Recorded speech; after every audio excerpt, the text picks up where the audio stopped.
what to do if you're obsessed with your twin flame. So if you're struggling with twin flame obsession and you want to know how to stop thinking about your twin flame, I've got some things to share about this, which I actually feel are quite beautiful shifts that you can make that help the twin flame obsession become so much easier. And I'm going to share very specifically why twin flame obsession happens, which is key in understanding what to do about it. And then I'm giving you my 3 top tips on what to do with twin flame obsession when it occurs. But first, for those of you who are new here, hi, I'm Charlie. Welcome to the temple. I'm a twin flame relationship, love and money coach.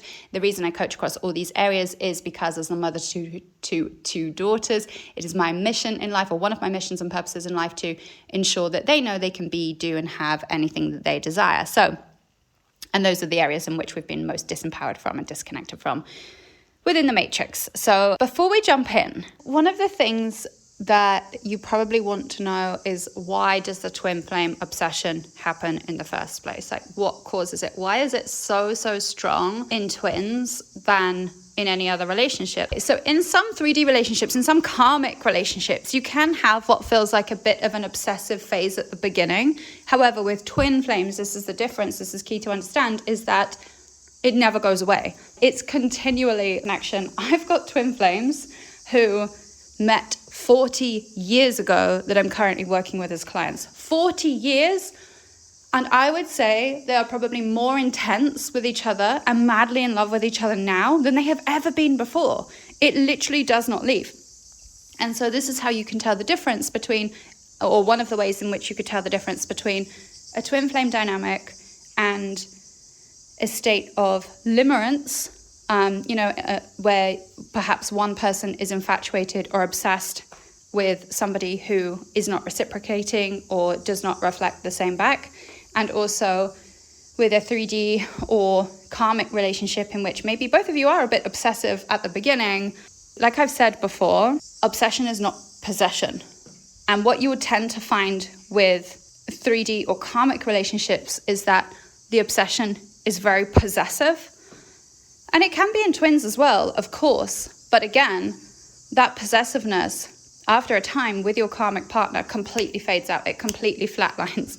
With twins, it just gets more intense. The whole relationship gets more intense, and it doesn't matter how many separations you go through.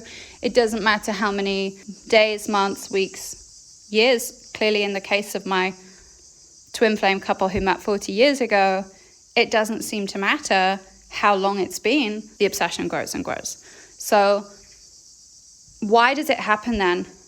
I feel this is what is true. Actually, it was my twin's perspective. My twin gave me this enlightenment, if you want. And like I've said before, I feel a lot of the time my twin is the more spiritually aware one when he allows himself to be, and he allows himself to connect into that state. And what he shared with me was this. Or actually, he said it in a video. It wasn't even just to me. It was on a video. But it took me a while to process and unpack what he actually meant. And what he said was something along the lines of, when you've spent forever searching for that person, when it arrives, you're so scared almost for it to leave again. You don't want it to leave. And the obsession, isn't that you're holding on tightly to that person because you're so scared that they're going to leave. It's that you inherently know at a soul and core level, you are supposed to be side by side with that person. It's like, got the analogy that's very typically applied to the twin flame dynamic of the 2 magnets. And you're either repelling each other and pushing away until you do go through a process of awareness where you're looking at your own behaviors and you're understanding where you're not showing up in love, where you're not seeing your twin through anything close to eyes of love. You're just seeing all the bad things. And when you kind of are able to switch your perspective and see all the good that they are and see all the amazing things that they are and see really how they are love because you are becoming love, that's when you switch the magnets around and they connect together so strongly. And I feel this is where twin flame obsession comes in.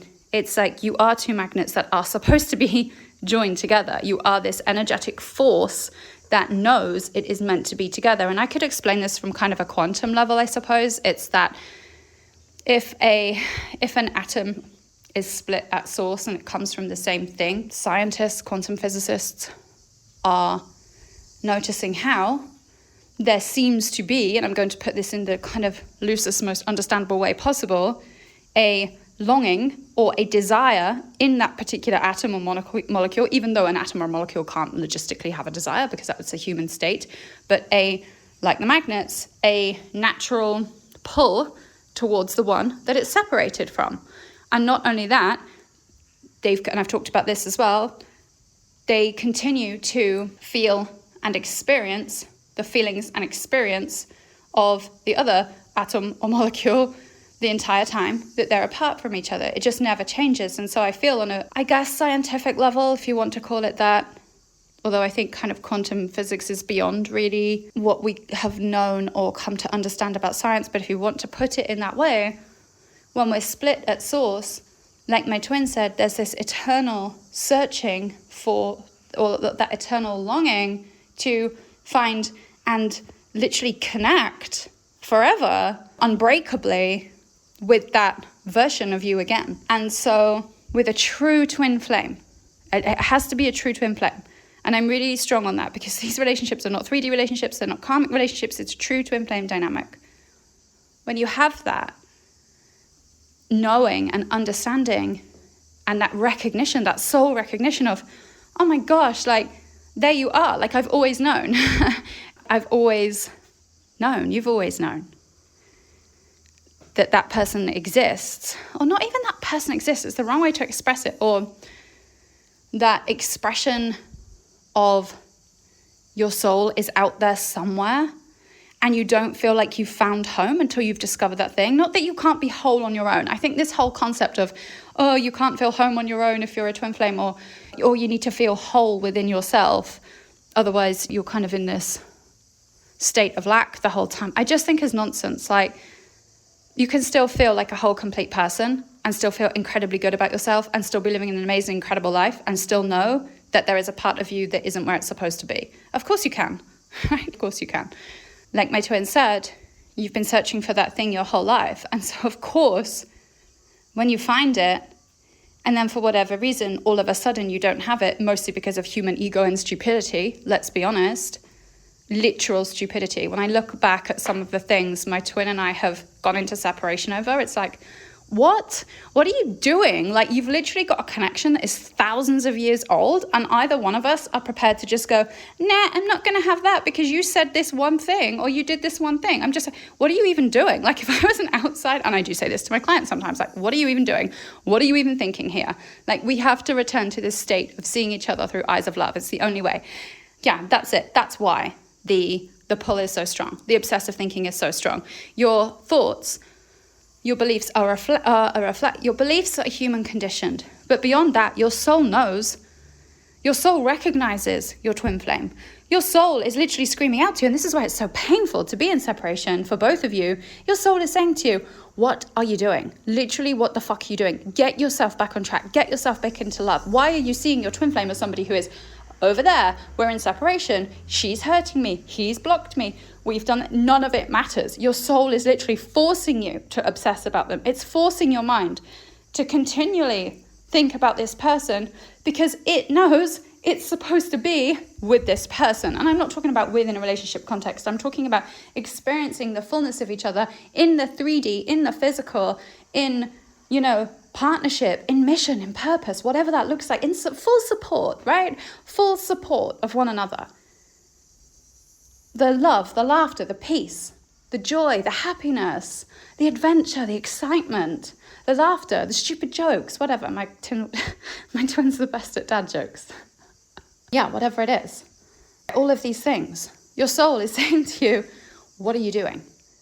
Your soul is calling to you, go and heal these things. Go, not that you need healing, okay? But what needs healing is your lack of faith in your twin flame, your lack of love in your twin flame, your lack of trust in your twin flame. And what that means is lack of faith in yourself, lack of trust in yourself, not seeing yourself through eyes of love. Because of course, when we see ourselves and how amazing we are and how beautiful we are and how purposeful we are and how we are so needed here, when we can do that, of course we can extend that out to our twin flame. And of course, the whole entire freaking planet, which is why we're here as twin flames, right? So yeah, the obsession is planted within you because your soul is giving you a message. It's telling you, this person is supposed to be in your life. Now, I know this will raise a whole lot of questions where people will say, yeah, but that's all very well. I tried being in their life and I reached out and I contacted them. So what? It literally doesn't matter. Like, the amount of times I've reached out to my twin and he didn't respond, or the amount of times I've driven past my twin and just literally kind of acted like ignored him, either because I was in like, oh my goodness, there's my twin, shock mode, or I don't know, like just various times. It just doesn't matter. Like, forget all of that old stuff. Forget what happened. Forget what you said. Forget what they said. Forget what you did. Forget that they blocked. It does not matter. What matters is you acknowledge this eternal, beautiful connection, because you get one chance at this human experience, okay? Or at this human experience as you are currently knowing it right now. I'm not saying you won't have others, but in your current form, in your current state, you've got one shot. And it's like, if your soul, your very essence of who you are, is telling you, get over your ego. See how amazing this person really is. See how they show up for you. See how they're there for you. See how they, love you completely, unconditionally. And your twin always does. My twin does. I'm going to get emotional now. They really do. They never go anywhere. We have to be able to understand that the obsession is trying to communicate something to us. We think that, we have this obsession and it's something wrong with us. It's something we need to fix or let go of or release. Why do we not instead understand that our feelings are signposts? They're trying to show us something. They're trying to guide us back into our truth. How we play with them, how we have fun with our emotions, how we can shift and transmute them, how we can change the perspective from dark to light, negative to positive. It's up to us. But they are always, always guiding us exactly to where we're supposed to be. An obsession with our twin flame is exactly where we are supposed to be. And it will not stop whether you're in union, separation, whether you try to do a cord cutting ceremony, whether you try to leave the connection, that person will always, always be there.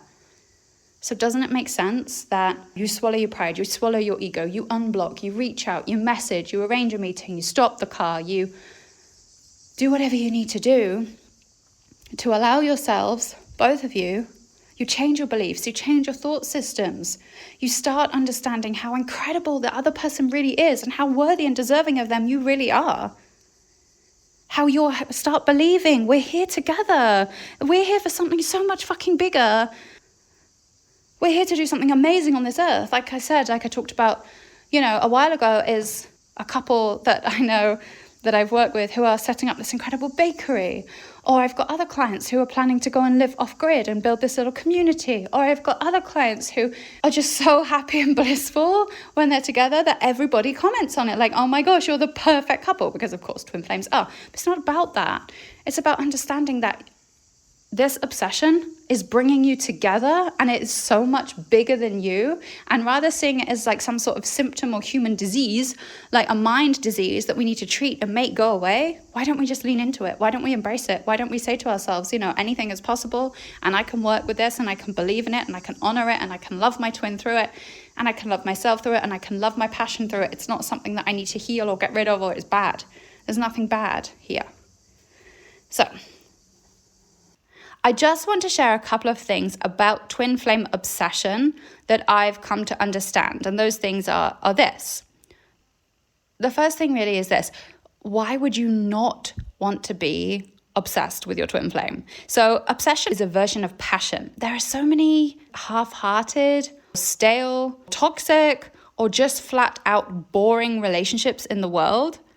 And here in your twin flame dynamic, you have this relationship which can be and frequently is full color, full life, full intensity, full peace as well, by the way. So when I'm saying full intensity, I do not mean drama, just to clarify. We'll save that for the 3D relationships, okay, which hopefully we're all graduating out of now. And indeed, actually, when the feminine gets even the slightest hint of drama or deliberate provocation, she tends to back very far away, often without even knowing why she's doing it. And I remember, so in 2021, I went through my twin and I's, I think it was our second separation, and he was kind of doing anything and everything on social media to try to create some sort of response in me. And I knew I could see beyond the initial presentation of it. I knew on some sort of level he was trying to cultivate this connection. And the only thing that worked, this went on for weeks, months even, and the only thing that actually worked to bring our connection back together in the 3D was when he posted a photo actually that mirrored one of mine. And it was him and his dog, but it was such a simple picture. You think, how on earth can you recultivate a twin flame connection, on just based on this picture of a dog? But the point was, it was just such the warm, loving side of him that was presented. And I felt from that place, it was safe for me to reach out. And it's not just the feminine. It's not that the feminine doesn't love all sides of the masculine and vice versa. Like he loves all sides of her. It's just that what you need to know is this: the only way forward for twins is in love. And they both know this, and kind of all the old 3D stuff naturally doesn't create space for that love to flow, which is why both twins are so peaceful when they're together. They know that old 3D behavior, the jealousy, the control games, the triggering, whatever, it doesn't exist when they're together and when they're in each other's lives, because each twin essentially just cannot hold space for bullshit anymore. Like, that's not what the twin dynamic is for. Like I said, that's for the 3Ds. That's a kind of side note, but the feminine really cannot hold space for the masculine and vice versa, for them to show up for each other to show up in anything less than full love. And it's not because they don't love the other sides of you. They do. They just have to wait for you to be able to come back to love so that you can move forward to do what it is that you're here on earth that you're supposed to. Peace really is a type of passion, because what it creates within the twin flame dynamic, it's not boring peace, it's not stale peace, it's not that grudging peace where you're kind of trudging through the everyday like, oh, well, I guess this is how my life has to be. It's not that kind of peace. What it is a solid foundation for the growth of your mission and purpose together. This is why you have to have, essentially, like, you have to also be on fire for the peace that you experience when you're together. And that is one of the magnetizing pulls that the twin flames feel, is that sense of peace that always brings them back together, because there's nothing else like it. And what that is a solid foundation for the growth of your mission and purpose together. So think about it. And I promise I'll get on to more about the actual obsession side of it in a second. But peace is a version of passion, because in this creation of this solid foundation, it exists for the growth of your mission and purpose together. So think about it. You cannot create a movement or change the world in whatsoever, in any way, if you're continuously engaging in the 3D kind of relationship, in arguments or controlling behavior, or from this place of having this kind of flatlined daily monotony. So again, this peace and passion is kind of the landscape, if you like, where twins live. From that place, they can build a globe-changing mission or business or purpose together, whatever it looks like for each individual twin couple. Even if that's just from the energy they share together. And obviously, if you're listening to this right now, you know that this right here at the temple is mine and my twins' mission. And the peace that we cultivate when we're together really is foundational for the growth of the temple moving forward. I want you to understand that peace really is a part of that passion. But another reflection of that passion is obsession itself.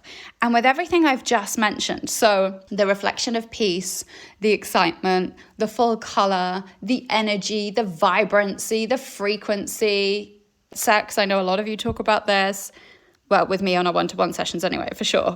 Maybe not in my YouTube comments. But another reflection of that passion is obsession. And with everything I've just mentioned that is so amazing that comes with that passion, why would you not want to have that? Like for me, part of the absolute inherent beauty, or the absolute beauty inherent to twin flames, is that full obsession that you have for each other. However, this is important to understand though, okay? The obsession is mutual. It's felt the same on both sides, in both twins. In fact, if for 1 second I ever felt like my twin was falling away from that. With my personal boundaries around trust and intimacy, and remember, unconditional love is not unconditional tolerance. With my personal boundaries around trust and intimacy, and I'm planning another video on this, by the way, if I was to feel that was ever the case, or my twin was to indicate to me that that was ever the case, I'd be out of there like lightning. And I wouldn't care if he was a literal physical conjoined twin. I would find a way to cut him off. Even if I had to obsessively think about him and dream about him every single night for the rest of my life, I would be out of there in a heartbeat, because the twin flame obsession is mutual. But at the same time, that doesn't mean a lack of respect for your human state of being. Like, if you're even going to try to let go of our connection, well, okay, I'll respect your choice. So the twin flame connection, then, the obsession is entirely mutual. And if you feel it's just one-sided, then honestly, I would go as far as to say it's not a twin flame connection. And how do you know? You just know. You know it through, you feel it, the dreams that you have, the way that you feel when you're together, and even the things you say to one another. Like, some of the things that my twin has done in the 3D, I'm laughing just thinking about some of them, because to most people, they would seem a little bit off the scale of what is normal, but then that is normal for twin flames.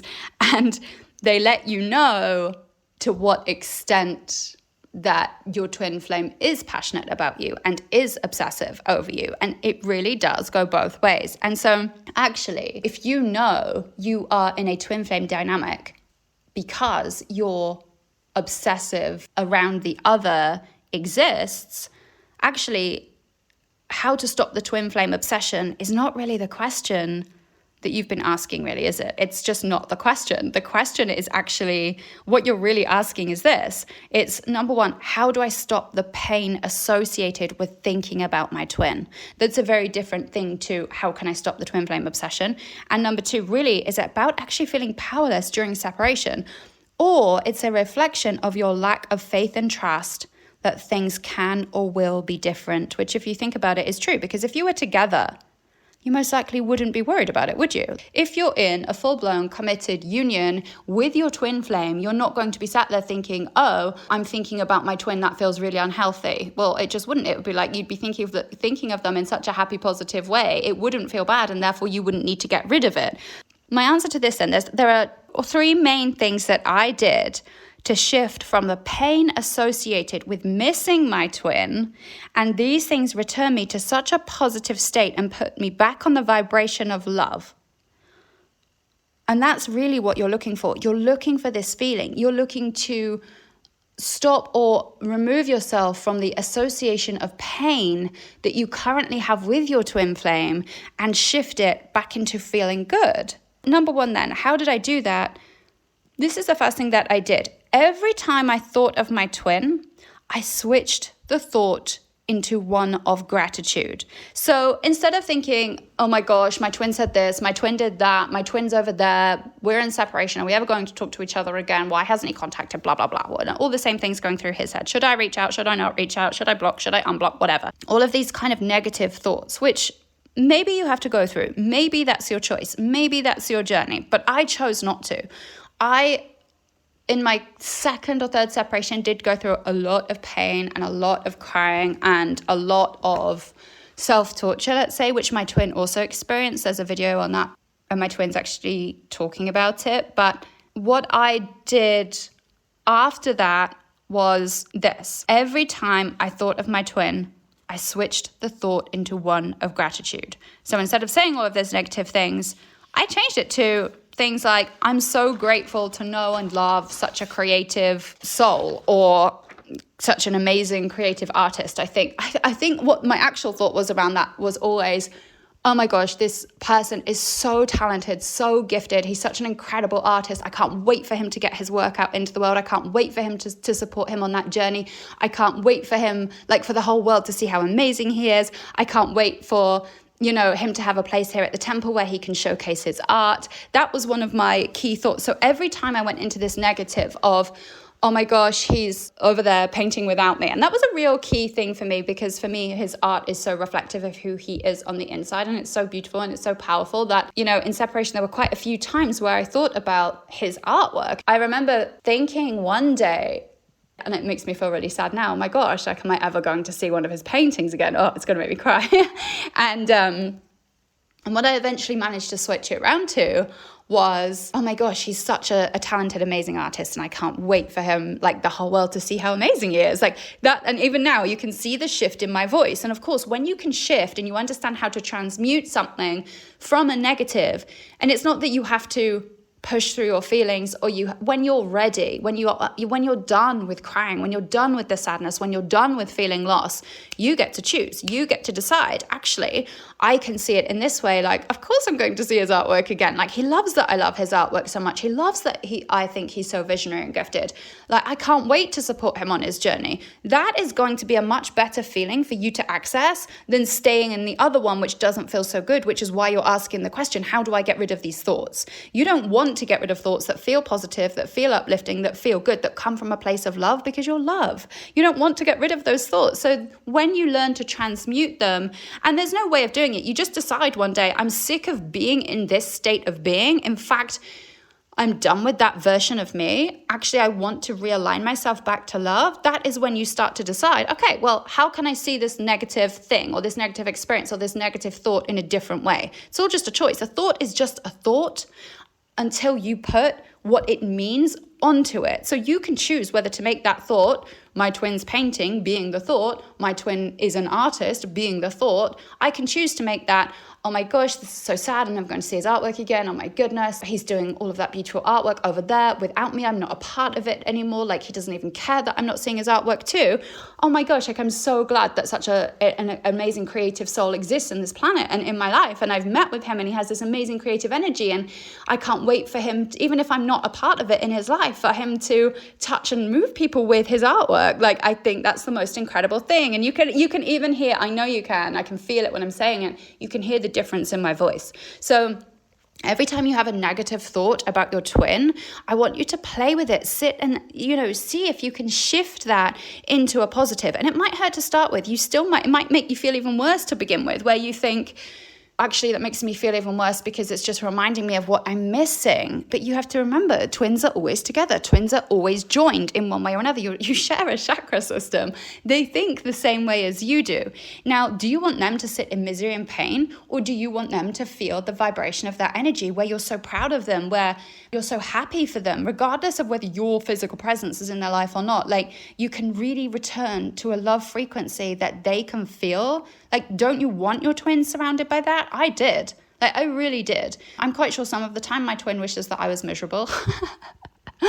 Because, of course, some divine masculines do operate at a lower frequency. And if you're listening to this, masculines, I know it can be hard to shift that.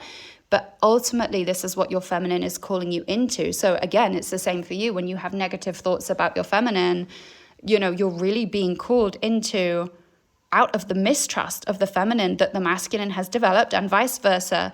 And you're being asked to see her in the way that she deserves, as a fucking queen. She really does deserve that, because obviously I deserve that, therefore all feminines do. But also we uphold you as a... So that was the first thing that I did. It doesn't have to be like a personal trait or something you're glad about, a memory. So another one, when I was really sad back in last year, I went through a lot of memories. And yes, you kind of mourn those memories, but then you also get to the place where you're like, oh my gosh, I'm ready to see how magical they really were and how weird and how funny and how special. And one of the main memories that for some reason my mind kept coming back to is this first time, and it can be anything. This is why I'm including this example for you. Like, it can just be something really small and silly that wouldn't maybe mean anything to anybody else. And I remember being in this hotel. It was the first time we'd stayed together in a hotel, and we ordered room service. Now, we were just friends at the time, really complete friends. It's the first time I think really we'd spent any real time together. And we ordered room service, and they came in and set the table very formally, but also like very much like it was a date. And I think they pulled out our chairs and everything, and they, the table was complete with roses in the hotel room. So they put roses on the table for our meal. So neither of us really knew what to do. So we just kind of sat there really awkwardly and kind of just looked at each other. And I think we made some comment about the food looking good. And it was just such an awkward moment being in this kind of hotel room where they'd clearly arranged the table as if we were like a couple and put roses on the table. And there we were with it. It's kind of one of our first times together just as friends. Yeah. So just like silly, cute memories or anything that comes up, it doesn't have to be this big, deep, meaningful thing. And in fact, the lighter it is, the easier it is to shift into that frequency state. Try and think of something funny, because actually, again, like when you think of your fun, I've got so many funny memories with my twin, but there are so many. And if you can think about the funny things, humor lifts everything. We know that humor lightens things. And again, when you're kind of very deep in heavy emotions, if you can remember these really beautiful memories, and not from a place of loss, but oh my goodness, I'm so glad I experienced that, then of course it's easy to remain on that love vibration. And I'm going to talk about why that's important. The reason, by conditioning myself into doing that, by conditioning myself into seeing like funny memory, I do have so many, that's why I just laugh every time when I'm also just picturing the roses on the table and my twin putting his napkin on his lap and being like, wow. So by conditioning myself into being able to switch the thought or lift my emotion via humor, what I was doing was seeing my twin the way that we should always see our twin flame, which is through eyes of love. And love is always ultimately going to feel better than fear. So not he did this or he did that or she said this or she said that, just pure love. And the second thing is this: returning to love and trust. I might get emotional during this one as well. It was my twin's mum, actually, who really helped me here. And she gave me just this very beautiful, simple message, which I'm going to share with you. So my twin flame told his mum about us and said he didn't know what to do. And he told me that he was really surprised at her response, which was something along the lines of, it was in Romanian, I'm assuming, so I don't actually know word for word what it was. I'm guessing he gave me the translation, but he said something along the lines of, she said, God will show you the way. And I really held on to that during separation, because it was just... It was just everything. Like, it was literally like a lifeline to me, like God will show you the way. Because it felt like she was giving us just such a big comfort. And I want to share that comfort with you too, because of course, why do you need to worry when God has it all figured out, when you are, as a twin flame, fully taken care of? Now, this doesn't mean you can go, oh, great, well, God's got it sorted. I can just go and do whatever the hell I want and my twin flame's not going to care, or I don't need to worry about it. It doesn't mean you can do what you like, or that you can, you have to go around looking for signs from God or the universe everywhere. It means you remember the God self within and your ability and power as a being made in the image of God, that you have the choice what to listen to and what to create in your life. And really, that's what I felt was so, so beautiful from his mum, because it felt like such an unexpected response to my twin, that I really feel it was her God state, like her subconscious mind speaking. And what it was kind of saying to him and to all of us was, actually, I trust your decisions. Okay, this is where I'm going to get emotional. Really upholding him and his choices this time, free from judgment, free from fear at that point in time. And that's what I want to share with all of you, because in this video, it's that you listening to this video, this is what I want to give back to you in this video, is that it's safe for you to trust your choices. And your twin flame is a choice that you made, even maybe even thousands of years ago. And so it's so safe for you to honor that choice now, and to honor your own power to continue to honor that choice.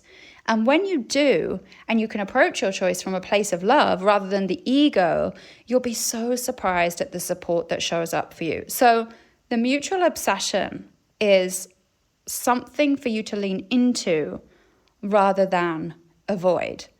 And the way that you do that is by, number one, shifting your perspective of these thoughts from the negative to the positive. And number two, understanding that God will always lead you home.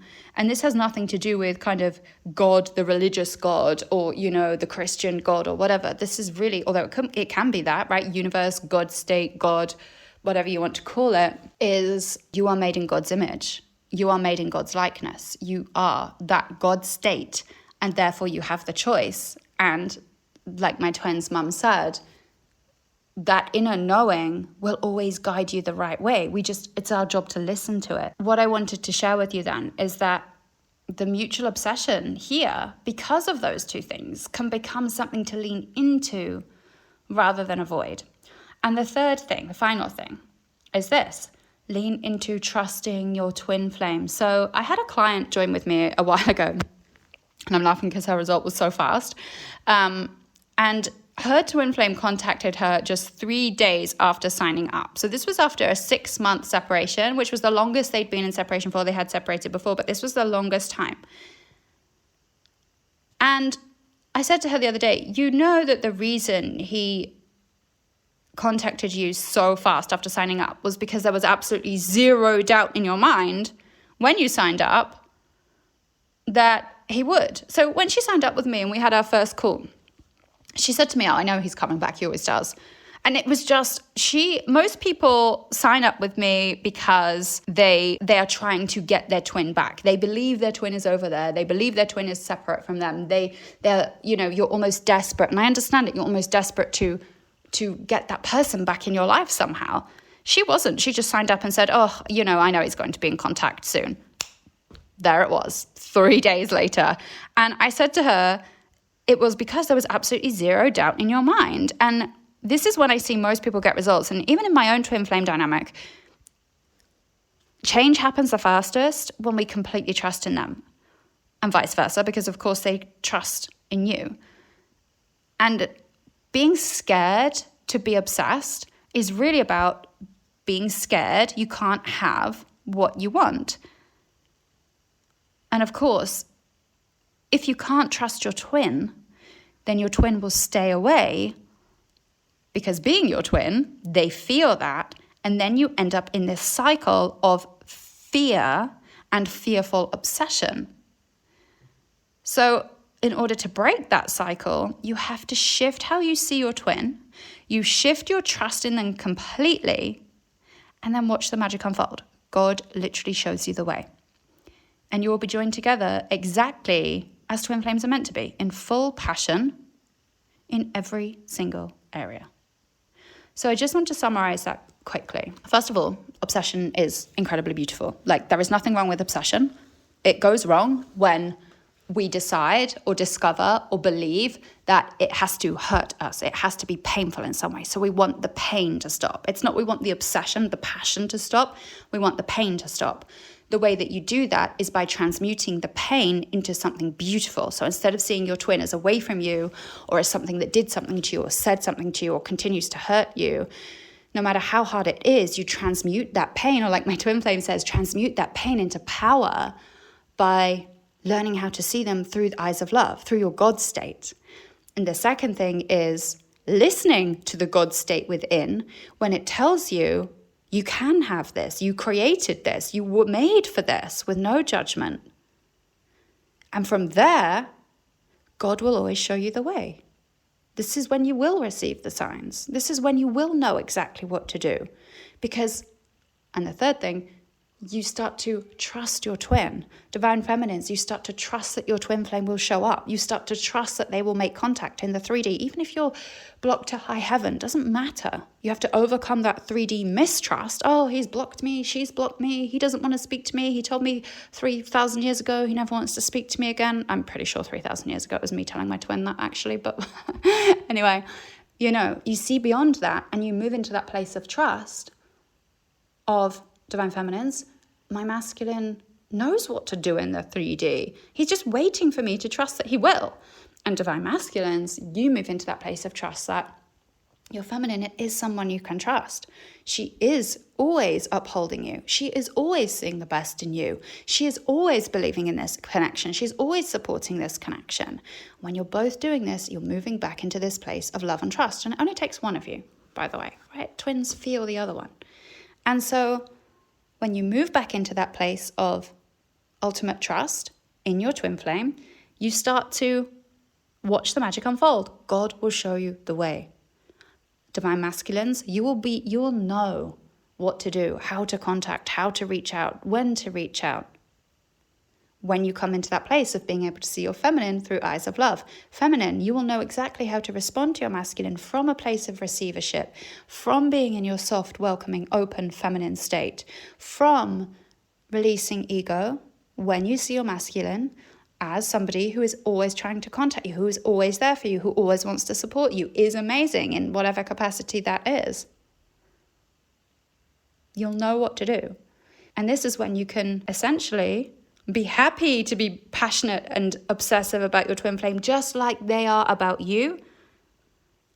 And this is when you will join together in union exactly as twins are meant to, in full passion in every area.